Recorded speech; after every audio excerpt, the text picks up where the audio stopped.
everyone, this is Bushra Khan. Welcome to Sama Podcast. Today we have a very beautiful, highly educated doctor. Yes, I'm talking about Dr. Nada Hassan Syed. She is aesthetic physician. And guess guys, we are here for you to create awareness and tell you all information which is required when we talk about cosmetic interventions. So let's dig into it. Assalamu alaikum. वालेकुम अस्सलाम. कैसी हैं आप? अल्लाह का शुक्र. आप बताएं. अल्लाह का शुक्र. Thank you for asking. मुझे ये बताएं, हम नाजरीन को आज बताएंगे, since you are an aesthetic physician.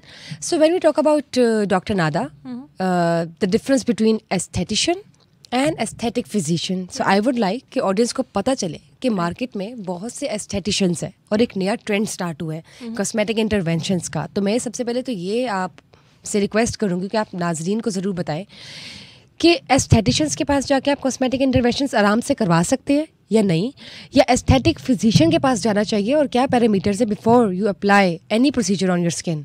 Right. अच्छा, बेसिकली एस्थेटिक फिजिशियंस जो होते हैं दे डॉक्टर्स, ठीक है, और उनको एस्थेटिक्स में डिप्लोमाज या सर्टिफिकेशंस या ये इंटरवेंशंस के इनके प्रॉपर वर्कशॉप्स होते हैं जो उन्होंने की हुई होती हैं. एस्थेटिशियंस आर बेसिकली जैसे कॉस्मेटोलॉजिस्ट आप जिनको कहते हैं, दे नॉट डॉक्टर्स. इनकी डोमेन्स थोड़ी सी डिफरेंट होती हैं. मतलब एमबीबीएस डॉक्टर्स नहीं होते? No, they not MBBS doctors और even dental doctors. They can not be dental doctors either. So dentists we can call aesthetic physicians as one of those who have done MBBS first and then other diplomas related to their field. बिल्कुल. एस्थेटिशियंस इनके domains थोड़े different हैं. For example अब आजकल कुछ something called BS dermatology जो लोग कर रहे हैं, उनको अलाउड नहीं है इंटरवेंशंस करनी जो नीडल्स सर्जरीज तो बहुत बड़ी बात हो जाती है. जैसे नीडल्स में हम पीआरपी करते हैं या बोटॉक्स करते हैं. एक आम एस्थेटिशियन से हम ना करवाएं. नहीं, वो कॉस्मेटिक एस्थेटिशियंस जो कॉस्मेटोलॉजिस्ट होते हैं वो उनकी डोमेन नहीं होती. मतलब आप नहीं करवा सकते? नहीं करवा सकते. No, because you have to know the anatomy of the face. आपको एनाटॉमी का पता होना चाहिए. कौन सी आर्टरी कहाँ जा रही है, यहाँ पे कौन सी आर्टरी है, किस जो डेंजर जोन्स कौन से हैं, ठीक है. सो एस्थेटिशियंस कैन वर्क अंडर सुपरविजन. कुछ हद तक, कुछ माइक्रो नीडलिंग तक वो कर सकते हैं under supervision of an aesthetic physician. Right. Otherwise aesthetic physician भी हर doctor, MBBS doctor cannot be an aesthetic physician. They need to have proper certifications for it. अब आजकल बहुत सारी workshops, certifications वगैरह हो रही हैं जिसमें आप डॉक्टर्स को सिखाया जा रहा है. तो you have to make sure कि you're going to the right person जिनको पता है कि फिलर कैसे लगाना है, बोटॉक्स कैसे लगाना है. Because everything that is happening with the help of a needle or any technique, जो कि आपकी स्किन पे चेंज लेकर आ रही है, पंक्चर करके जा रही है, right? So it has to be done by some genuine doctor, by a genuine doctor, yeah, an experienced doctor as well. बिल्कुल. So ये आपने बहुत अच्छी बात की है और बहुत बड़ी बात बताई है. If I say कि देखिए एस्थेटिक फिजिशियन के पास जाना बहुत ज़रूरी है. और अब तो ये जिस तरह का ट्रेंड चल रहा है, डिजिटलाइज्ड एरा है और सब के सब कोशिश करते हैं कि इस तरह की प्रोसीजर्स जो अप्लाई करें where there is no harm about it. हर किसी को शौक है कि कुछ ना कुछ डिफरेंट टेक्निक्स लेकर आए, तो आप सब इस्तेमाल कर सकते हैं नाज़रीन. लेकिन we have to see if you are going to the right person being called as an aesthetic physician. So moving on, doctor Nada मुझे ये बताएं, जब हम बात करते हैं प्रोसीजर्स और उनकी क्रेडिबिलिटी और रिलायबिलिटी की, तो अब तक कौन कौन से प्रोसीजर्स हैं जो आपने देखे कि पिछले 3 से 4 साल से ज़्यादा जिनकी डिमांड है, और उनमें बताएं कि उनकी डिमांड है? सबसे ज़्यादा बोटॉक्स जो कि रिंकल्स के लिए यूज़ होता है, उसकी डिमांड बहुत ज़्यादा है. बल्कि अब दिस समथिंग कॉल्ड प्रीजुविनेशन जो कहते हैं कि रिंकल्स आने से पहले बोटॉक्स स्टार्ट करा दो, which I am not a big fan of at all. I feel कि बोटॉक्स आप ज़रूर कराएं, लेकिन जब इंडिकेटेड हो, वरना ज़रूरत नहीं है बोटॉक्स की. बिला वजह की ज़रूरत नहीं है. हाँ कि आप करवा बिला वजह की नहीं है. Yes, but if you have wrinkles तो आप डेफिनेटली कराएं. अगर in the hands of a right physician, in the hands of a right doctor, it's very very safe. ठीक है. And what other more procedures you see जिनका lip fillers बहुत trend बहुत ज़्यादा चल रहा है? लिप फिलर्स ऑलराइट, वो बहुत ज़्यादा हो रहे हैं. अंडर आई फिलर्स हो रहे हैं. इसके अलावा there something called BB glow, which I don't recommend at all because it is a non biodegradable चीज़ जो बायोडिग्रेड नहीं हो सकती. लाइक अ फाउंडेशन जो अपनी स्किन में डाल रहे हो, हाउ, और वो आपके पोर्स को क्लॉग करेगा. उस वक्त तो बड़ी अच्छी ग्लोइंग स्किन होती है, but it doesn't let your skin breathe. It's something that may be somebody at a salon would do. एक अच्छा डॉक्टर, पढ़ा लिखा डॉक्टर इसको कभी रिकमेंड नहीं करेगा. turn into toxic cells, right? It's just, yes, it does have because you're putting something in your you're skin, putting something like a foundation, like a base in your all. skin, right? Yes. वो जो जिस चीज़ को आप कहते हैं कि अगर आप 2-3 घंटे भी लगाओ तो अच्छे से क्लेंजिंग करो, आप उसको इनकॉर्पोरेट करो इन योर स्किन. यस, इसके अंदर हम बाकी हम तो खैर मैं तो यूज़ नहीं करती, लेकिन जनरली बाकी चीज़ें भी यूज़ करते हैं, जैसे वाइटामिन्स वगैरह, कुछ कॉकटेल्स भी साथ यूज़ होते हैं. लेकिन द मेन थिंग जो आपको ग्लो दे रहा है अलॉन्ग विद दोज मल्टीविटामिन का cocktail is also a bit of something called a base, जो एक होते हैं जो नॉन बायोडिग्रेडेबल होती है. So I don't believe in it, और अगर लोग पूछते भी हैं तो मैं उनको मना करती हूँ. आई थिंक इट्स बेस्ट कि आप अपनी स्किन को नेचुरली खूबसूरत और ग्लोई बनाओ instead of using artificial things. तो ये बताएं, जब हम बात करते हैं बाकी टेक्निक्स की, जी जी, जिनमें आ जाती है लेज़र, थ्रेड्स, जी, PRP, micro needling, right, okay. So as far as PRP is concern, ये आपके अपने ब्लड से ग्रोथ फैक्टर्स निकाल के हम आपके फेस में डालते हैं. सो अल्लाह ताला ने आपके ब्लड में इतनी हीलिंग पावर रखी है कि आपकी बॉडी को वो हील करती है. आपके बालों की ग्रोथ होती है, हेयर ट्रांसप्लांट में यूज़ होता है, ये आपके हार्ट ट्रांसप्लांट में यूज़ हो रहा है, जॉइंट डिजीज़ में, स्पोर्ट्स इंजरीज़ में यूज़ हो रहा है. आपके बोन ग्राफ्ट्स जहाँ पे डालते हैं पूरी पूरी बोन बन जाती है, फिर use PRP and PRF. So this is something जिसके लॉन्ग टर्म कोई साइड इफेक्ट्स नहीं है. Micro natural process, it is a natural regeneration होती है इसमें. बिल्कुल बिल्कुल, और आपकी अपनी बॉडी कर रही है उसको. And then there is something, micro needling is a controlled injury जो हम आपके स्किन को दे रहे हैं. So with that controlled injury आपकी स्किन को ये सिग्नल मिलता है कि यहाँ पे कुछ गड़बड़ है, तो वहाँ पे बहुत सारे ग्रोथ फैक्टर्स आ जाते हैं, and they start to produce collagen and elastin, and you start to get a really nice glow. आपके रिंकल्स मे बी इनिशियली और stage long term. No, it is something जो आपको मंथली कुछ sessions लेने पड़ते हैं, then you maintain it every 5-6 months with a session. So it's all about maintaining. आपकी ageing तो चल रही होती है ना, तो दैट. उसके अलावा threads, yes, threads is a very very, मुझे तो लगता है कि बहुत अच्छा एक ट्रीटमेंट है if it's done right, because वो भी आपके नेचुरली कोलेजन स्टिमुलेट करता है बॉडी में, आपकी स्किन में. It lifts up your skin. आपकी जो टोसेज हो गई होती है, जो आपकी टिश्यूज़ गिर रहे होते हैं, उसको वापस अपनी जगह पे ले आता है. But if done right it is also a very good procedure. Fillers की होती हैं कॉम्प्लिकेशंस, बिल्कुल होती हैं, but then again if it's done right, fillers तो अब इस तरह के भी आए हुए हैं जो आपके फेस को वॉल्यूम भी देते हैं, और कुछ इस तरह के हैं कि जब वो आपके फेस के अंदर डाले जाते हैं तो आपकी रिवर्स एजिंग स्टार्ट हो जाती है.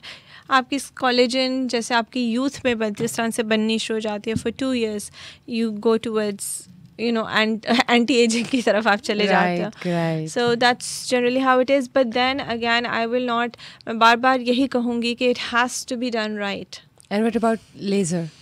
Laser is I think it's, जिनके बाल निकल के आ चुके होते हैं फॉर एनी रीज़न, वो किसी चीज़ से नहीं जाएंगे लेज़र के अलावा. और लेज़र भी it is permanent hair reduction. All right, total, not removal. No, not permanent hair. Right, और उसको भी maintain करना पड़ता है. And there is a difference when you use the word reduction. Yeah. So people should know about it. Okay, when they go towards the laser process, so it will help reduce the hair growth. The hair growth. It will never remove. Yes. Those cells जैसे it's growing up the hair. It does remove it. वो हो जाते हैं, काफ़ी हद तक हो जाते हैं, about 80-85% तक हो जाते हैं, लेकिन आपके कुछ परसेंट रह जाते हैं. यानी कि we cannot expect. We should not expect it, और उसके रीटचेस भी ज़रूरी होते हैं. लेकिन इसका फ़ायदा ये होता है कि एक तो बाल पतला हो जाता है, कम हो जाती है बालों की ग्रोथ, डिले हो जाती है. दूसरा, जब आप थ्रेडिंग वैक्सिंग कराना चाहते हैं ना, तो यू हैव टू वेट कि एक सर्टेन लेंथ पे आए बाल, उसके बाद हम वैक्स करेंगे, उसके बाद हम थ्रेड करेंगे. लेज़र में ये झंझट नहीं है. दूसरा, ये झंझट नहीं है कि जब थ्रेडिंग वैक्सिंग करते हैं तो अक्सर लोगों को ये प्रॉब्लम होता है कि एक्ने निकल आया. एक्ने के इश्यूज़ नहीं होते, इनग्रोन हेयर के इश्यूज़ नहीं होते, और आहिस्ता, और उन चीज़ों से आपके बाल नहीं कम होते. लेज़र से डेफिनेटली रिडक्शन होती है. ठीक, अब आपने मुझे की सारी टेक्निक्स बताई हैं जो कि आजकल चल रही हैं और जिनकी डिमांड भी बहुत ज़्यादा है. इनमें से जब मैं शॉर्टलिस्ट कर लेती हूँ, you are not recommending the BB Glow. No, I'm not. And there is another, I think, microneedling. I am recommending it. Microneedling is one of any of the techniques you say shouldn't be recommended. I think most techniques can be recommended because ये जो हम कर रहे हैं procedures, ये FDA approved ही हैं और सालों की रिसर्च के बाद ही हुई होती हैं. मैं सिर्फ ये कह रही हूँ कि जब आप वो प्रोसीजर्स कराएं, उसकी कॉम्प्लिकेशंस को जहन में रख के, और ये देखें कि इंजेक्ट कौन कर रहा है, because there can be a lot of complications if it's not injected right और if it's not done right. तो ये देखें कि कौन कर रहा है और किस तरह से कर रहा है। रिकमेंडेशंस कुछ चीज़ों की नहीं होती, जैसे आई am not a big fan of ये जो आर्टिफिशियल लाइनर यूज़ हो रहा है आजकल, या आर्टिफिशियल लिपस्टिक्स या लैशेस की भी अगर हम बात कर लेंगे, आईब्रोज जो होती हैं जी, माइक्रोब्लेडिंग वगैरह, that is still better. But ये जो आर्टिफिशियल लाइनर्स यूज़ करते हैं ना, दैट्स नॉट गुड। ये मुझे बताएं, जब हम बात करते हैं first of all again laser की, तो इनके कोई साइड इफ़ेक्ट्स नहीं है? ऐसा है कि आप किसी सर्टेन एज के बाद स्टार्ट करवा सकते हैं? 18 ईयर्स के बाद जनरली, या 16 ईयर्स के बाद लेज़र स्टार्ट होते हैं, और आपके जो बोटॉक्स और फिलर्स और ये सारे treatments it has to be done after 18 years. Before 18 अगर आप ये करेंगे इट्स इलीगल। सो मुझे ये बताएं, लेज़र की जब हम बात करते हैं तो आपने अगर फर्स्ट सेशंस ले लिए और आपके बालों की जो हेयर ग्रोथ है वो रिड्यूस हो गई टू सम एक्सटेंट, तो क्या आपने ये लॉन्ग टर्म सारी ज़िंदगी करवाना होता है कुछ सर्टन टाइम पीरियड के बाद, या बस आपने एक दफ़ा ही इकट्ठे सेशंस ले लिए तो it will help? It will definitely help, लेकिन आपकी फॉर एग्जांपल फॉर फीमेल्स का अगर मैं एग्जांपल ले लूँ, आपके हार्मोनल लेवल्स वैसे नहीं रहते हैं, आपको पीसीओएस का अक्सर इशू हो जाता है, ठीक है। सो अगर एक टाइम पे जब आपके बाल ज़्यादा थे, आपने बाल कम कराए, लेकिन आपको कोई हार्मोन का इशू हुआ है, there is a change in your hormones, आपके बाल दोबारा ग्रो कर सकते हैं। So yes, you need to maintain it, everything is about maintenance. And there is no side effect? No, there is ऐसा कोई दरियाफ्त नहीं हुआ? कोई कैंसर नहीं होता लेज़र हेयर रिमूवल से, not at all. This is an FDA approve treatment, और ये बहुत रिसर्च के बाद FDA अप्रूव करता है चीज़ों को। सो नो, आज तक एक केस भी सामने नहीं आया जो लेज़र की वजह से कैंसर हुआ हो किसी को, ठीक है। और कोई साइड इफ़ेक्ट्स नहीं है वक्ती। हाँ, अगर आप गलत यूज़ करेंगे तो बर्न्स हो सकते हैं फेस पे, you know, this redness, irritation which is normal, थोड़ी सी पेन होती है कुछ लोगों का थ्रेशोल्ड के मुताबिक, but other than that no long term side effects at all. So when we talk about botox, तो ये बताएं किस सर्टेन एज में आप स्टार्ट करवा सकते हैं? Usually skin to skin vary भी करता है, कुछ लोगों के रिंकल्स बहुत जल्दी आ जाते हैं, हो सकता है कोई रेयर केस हो कि 40-42 तक का भी हो तो उसके रिंकल्स ना हो उस तरह से, जेनेटिकली भी। तो how do you recommend skin to skin, और एक्चुअली स्टार्ट कब लेना चाहिए? जैसे आपने बात की प्री रिजुविनेशन की। हाँ, I am not a big fan of it. There may be doctors who believe in it, I don't recommend it, but that doesn't mean कि nobody else will. This is just my opinion. तो देखें, अब हम जब Swat area में जाते हैं, northern areas में जाते हैं, बहुत सारी औरतें भी मर्द भी, उनके जो रिंकल्स बहुत जल्दी आना शुरू हो जाते हैं, because that is in their genes. Genetically इनके रिंकल्स बहुत जल्दी आते हैं। एनवायरनमेंट का इशू होता है या जीन्स भी है और एनवायरनमेंट भी है, it's both, right, but mostly genetic होता है। तो ये बताएं, आपने जीन्स की बात की कि जेनेटिकली भी कुछ स्किन ऐसी होती हैं जिनके रिंकल्स आ जाते हैं और शुरू से होते हैं, तो उनमें क्या इशू होता है? कोलेजन की कमी होती है, क्या हो सकता है? नहीं, it's just genetically, because you have थोड़ी वाइट स्किन होती है उनकी, तो उसमें एजिंग थोड़ी जल्दी आ जाती है। इट्स कॉल्ड इंट्रिंसिक एजिंग, उसमें वो थोड़ी जल्दी आती है। और वैसे भी जब यू हैव, आपकी स्किन जब थोड़ी वाइट होती है, when it's fair, when you fair skin, तो आप सूरज की जो शुआएं होती हैं वो बहुत ज़्यादा डैमेज करती हैं कंपेयर टू सांवली रंगत या थोड़ी सी डार्कर स्किन टोन्स। उसकी मेलानिन बड़ी अच्छी होती है, वो बड़ी अच्छी प्रोटेक्ट करती है आपको यूवी रेस से। तो जो फेयर स्किन्स होते हैं वो दे एज मोर, उनके ऊपर पिगमेंटेशन, फ्रेकल्स जो होते हैं वो बहुत ज़्यादा होते हैं। तो yes, even at the age of 28-25 you can start botox, and because कुछ लोग कहते हैं नहीं जी वो तो 40s के बाद करनी होती है, ऐसी बात नहीं है। When you get the wrinkles, start Botox, because एक टाइम आएगा जब बोटॉक्स भी काम करना छोड़ देगा। लेकिन मुझे ये पता है, बोटॉक्स अगर आपने स्टार्ट कर दिया 28 में, या चले 29 या 30 या 32 में या 40 में, तो क्या आपको फिर वो फॉर एवर लेके चलना पड़ता है, या आप किसी सर्टेन टाइम पीरियड के बाद उसको छोड़ देंगे तो आपके रिंकल्स आना बंद हो जाएंगे? एक होता ये है कि व्हेन यू स्टार्ट बोटॉक्स, वो for the 6 months, 4.5 to 6 months जो बोटॉक्स काम कर रहा होता है, नेटवर्क्स, मतलब 4 महीने के बाद इसका रिज़ल्ट ख़त्म होना शुरू हो जाता है।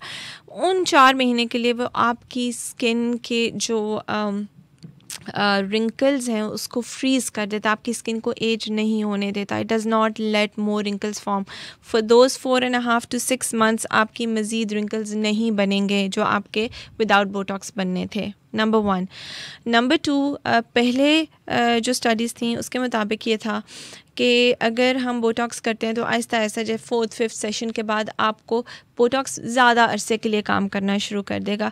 Now with the latest research that they've taken that have been going on, उन्होंने ये बताया कि अगर आप 3 मंथ से कम अरसे में बोटॉक्स करते हैं तो आपकी बॉडी उसके खिलाफ एंटीबॉडीज़ बनानी शुरू कर देती है और फिर बोटॉक्स स्टॉप्स टू वर्क. तो इट रियली डिपेंड्स कि आप स्पेस आउट कितना करते हो सेशन. It's very important. 3-4 महीने से पहले अगर रिंकल्स आने भी शुरू हो जाए, कुछ लोगों की बहुत मसल पावर बहुत ज़्यादा होता है, I don't do botox. I tell them wait for 4 months at least. So that's generally how it is. So when we talk about threads, मुझे ये बताएं कि थ्रेड्स का प्रोसीजर क्या है और उसको कैसे आप लोग करते हैं किसी की भी स्किन पे. थ्रेड्स आर सूचर्स, जिस तरह धागे होते हैं ना, जैसे आप सर्जरी में भी यूज़ करते हैं. तो उसका बेसिक मकसद ये है कि हम थ्रेड्स डालते हैं जहाँ पे फॉर एग्जांपल आपकी स्किन सैग कर रही है जहाँ पे, so we put thread in that area. छोटा सा होल बनाते हैं, एंट्री पॉइंट होता है नीडल के साथ, और वो थ्रेड अंदर डाल के और उसके साथ छोटे छोटे फिलामेंट्स, जिस तरह से फ़िश के बोन के साथ साइड्स पे वो लगे हुए होते हैं ना कांटे, उस तरह के छोटे छोटे कांटे होते हैं, बिल्कुल बहुत छोटे. जब आप उसको ऊपर खींचते हैं तो आपके वो थ्रेड एंकर कर देता है आपके सॉफ्ट टिश्यू के साथ, and you pull it up, तो वो ऊपर हो जाता है. Tightens up your skin. It tightens up your skin, number one, but it doesn't tighten it like a surgery would. But yes, 40% तक tightness आ जाती है. फिर उसके बाद it's safe. It is safe if it's done right, yes. And then फिर thread के ख़िलाफ़ आपकी बॉडी जो है वो कोलेजन बनाना शुरू कर देती है. सो अराउंड दैट एरिया आपको उस वक्त तो जो लिफ्ट आती है वो आ जाती है, आपके आगे भी आती रहती है. Thread stay that depends on the kind of thread. 1.5 से 3 साल तक thread stay in your skin, और उनसे रिएक्शन जो होता है हल्का मोटा कोलेजन फॉर्मेशन की सूरत में, उससे आपकी स्किन यंग होती है और आपकी स्किन मज़ीद लिफ्ट होती रहती है. But then again I will say कि not everybody is a candidate for threads. अगर बहुत सैगी स्किन है तो बेस्ट है कि आप सर्जिकल फेस लिफ्ट पे जाएं. और जब हम बात करते हैं वाइटनिंग ड्रिप्स की, IV ग्लूटाथायोन, तो आप वो रेकमेंड करेंगी, वो सेफ़ है? It is not FDA approved. और उनसे वाकई फ़र्क पड़ता है या नहीं? 50% chance. Some people respond well, some people don't. And what about the side effects? Yes, it has side effects. Most जो इसके side effects होते हैं, ग्लूटाथियोन नेचुरली हमारी बॉडी में बनता है. It's a antioxidant. ठीक है, इसका मतलब ये है, और ये जनरली कीमोथेरेपी पे जो पेशेंट्स होते थे उनके लिए ये दिया जाता था. और उसमें उन्होंने देखा कि जिनको ये लगा रहे हैं वो थोड़े से उनकी साइड इफ़ेक्ट में इसकी वाइटनिंग आ रही थी. ठीक है, पर ग्लूटाथियोन नेचुरली हमारी बॉडी में बनता है. जब हम ऊपर से ग्लूटाथियोन हेल्दी लोग लगाएंगे तो उसके जो सब्सटेंसेस हैं जो बना रही होती हैं ग्लूटाथियोन, वो बॉडी को सिग्नल मिलता है ग्लूटाथियोन है, मत बनाओ ग्लूटाथियोन, राइट. सो उसके जो प्रिकर्सर्स होते हैं, the substances that are needed to make glutathione, वो जमा होनी शुरू हो जाती हैं लिवर में. And then it can damage your liver and it can put a load on your kidneys. So you need to be very careful. अगर आपने करवाने ही हैं, I'm not a big fan of whitening drips because इसका result is 50%. Sometimes they work, sometimes they don't. So if you have to get it, कुछ लोगों को craze होता है, तो it's best कि आप ये tests every 2nd 3rd injection करवाएं. लंबा कोर्स होता है, परमानेंट रिजल्ट्स नहीं होते. You have to maintain the results. All right. अब जब हम बात करते हैं उन लोगों की जिन्होंने करवाए हुए हैं, स्पेशली दोज प्रोमिनेंट फिगर्स, सबसे बड़े तो हम बात करते हैं ऐश्वर्या राय की. सब देख सकते हैं कि ऐश्वर्या राय ने जो फेस टेक्निक्स और सर्जरीज अप्लाई की हुई हैं जी. आप मुझे ये बताएं कि बीइंग एन एक्सपर्ट उन्होंने अपने फेस पर कौन कौन सी टेक्निक्स अप्लाई करवाई हैं? I think this is just something off my head. There's so many things that could have been done. लेकिन I think fat graft करवाया जनरली होता है कि when you आप fat grafting करते हैं अपने फेस में, तो थोड़ा वज़न गेन करें तो आपको वो जो फैट सेल्स आपकी अपनी बॉडी से निकाल के उन एरियाज़ में डाल देते हैं जहाँ पे आपका वॉल्यूम डेफिशिएंट होता है. तो I think she is probably gotten that done. And हो सकता है कि फिलर्स भी हाइलुरोनिक एसिड उन्होंने डलवाए हों साथ. But I think इनका ज़्यादा प्रॉब्लम ये है कि she's gained a lot of weight, you know, and there's probably some sort of a hormonal imbalance going on over there. That also. So उसमें ज़रूरी ये होता है कि चले आप फेस को तो देखें, लेकिन आपकी डाइट और आपका internally आप किस तरह से, that's very important, you know. So you need to look into that also. So यानी कि उन्होंने जो भी करवाई हुई वो गलत टेक्निक्स हुई भी है, उनका फेस जो है टेक्निक वैसे रिजल्ट नहीं आ रहा जिस तरह वैसा रिजल्ट नहीं आ रहा. आई वुडंट से कि गलत टेक्निक है. आई वुड जस्ट से कि हो सकता है कि कुछ देखें कभी कभी पेशेंट भी कहता है नहीं और डालें बेहतर करें, I want this look, I want to be this way, you no.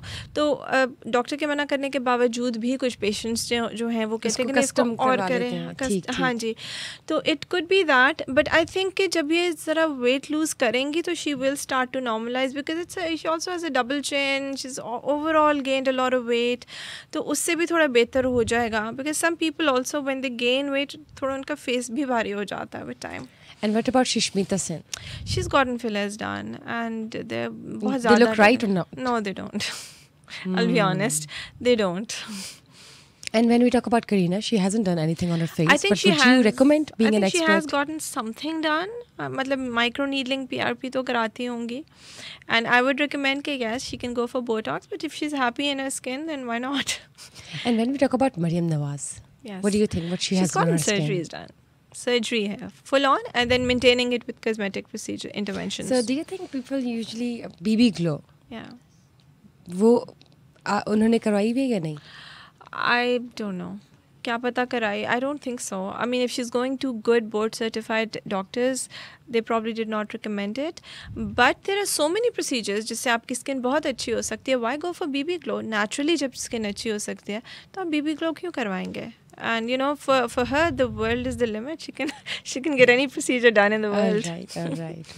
Sky is the limit. Sky is the limit. Yes. So when we talk about Imran Khan, yeah, वो तो बेचारे जेल में हैं आजकल. लेकिन आपको लगता है कि I think he's an expert. उस आई लेंस से मुझे बताएं. I think that she's probably gotten Botox done and Imran Khan has. Yes. अभी नहीं पहले. And then he's probably gotten a bit of hair transplant भी उन्होंने करवाया हुआ है. But he's an athlete. You need to realize कि जो athletes होते हैं उनकी इतनी strict regimes होती हैं diet की और exercise की कि तो they don't age वैसे जैसे हम normal लोग age करते हैं. You know, so I think a lot of it is a lot of fitness on his part also. And what about Nida Yasser?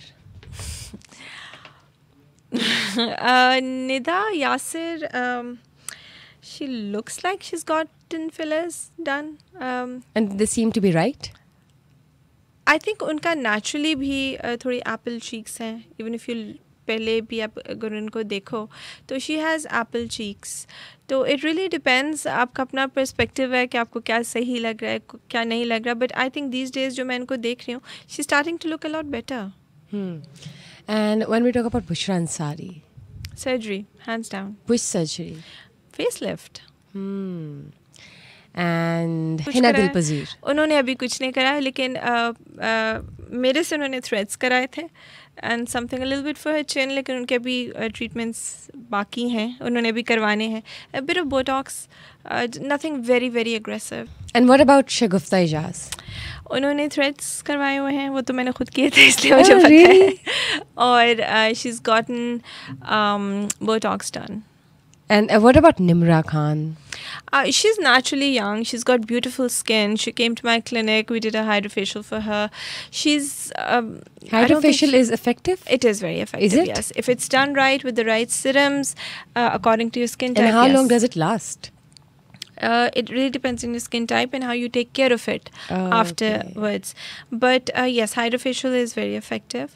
And Nimra has amazing skin genetically also. So when we talk about lip fillers, usually क्या होता है कि lip fillers करवाने के बाद अक्सर वो कुछ देर बाद शेप खराब हो जाती है. हो जाते हैं वो लम्प्स से बन जाते हैं आपके. जी जी. और पता चलता है बकायदा. तो वो क्या वजह होती है? टेक्निक होती है. If it's the wrong technique, if it's तो वो खराब हो गया ना, इसका मतलब तो ये नहीं. It can be dissolved. उसका कोई इतना इशू नहीं होता. अगर कोई lumps बन भी जाएं तो you can always dissolve the filler. It's a hyaluronic acid filler. It can be dissolved. Dissolve भी आप किस चीज़ से करें, that's important. अगर आप hyaluronidase से करेंगे तो आपके natural hyaluronic acid जो body का होता है उसको भी dissolve कर सकता है अगर आप proper quantity में नहीं लगाते. So dissolving a filler is also an art. तो अगर आप फिलर करवाते हैं, अगर आप गलत प्रोडक्ट यूज़ करते हैं तो it's going to end up giving you lumps. कुछ तो लम्प्स बनते हैं जब हम फिलर डालते हैं तो उसको मसाज से ठीक किया जा सकता है. जो मसाज से ठीक नहीं हो सकते that they can be dissolved. Yes. All right. And just tell me one thing, eyesight weak होने का कोई चांस है by going through any of such procedures we are discussing? Yes. How? Fillers के साथ. Fillers की वजह से आपकी आईसाइट वीक हो सकती है, और अगर बोटॉक्स बहुत करीब लगाएं आप अपनी आईब्रोज के पास, तो उससे ये होता है कि आपके जो मसल्स होते हैं आँखों के वो वीक हो जाते हैं, तो आपको डबल विजन होता है. एंड फिलर्स के साथ if filler goes into an artery you can even go permanently blind and there is also chance of a stroke. So that is why it's very important that you go to the right person who knows the anatomy of the face. Anatomy of the face, this is a very accurate word. You are using it right now. So people can actually relate. Yes. To pick and choose one of the best aesthetic physician, not just an aesthetician. Because when you talk about skin cosmetic interventions, it's really important to analyze and realize that please go to the genuine doctor for the genuine procedures, or otherwise just say no to it. Thank you, Dr. Nada Hassan Saeed, for being here as an aesthetic physician. And yes, I hope that you guys were able to understand and grasp knowledge when we talk about cosmetic interventions. Stay tuned for another session. Till then, bye-bye.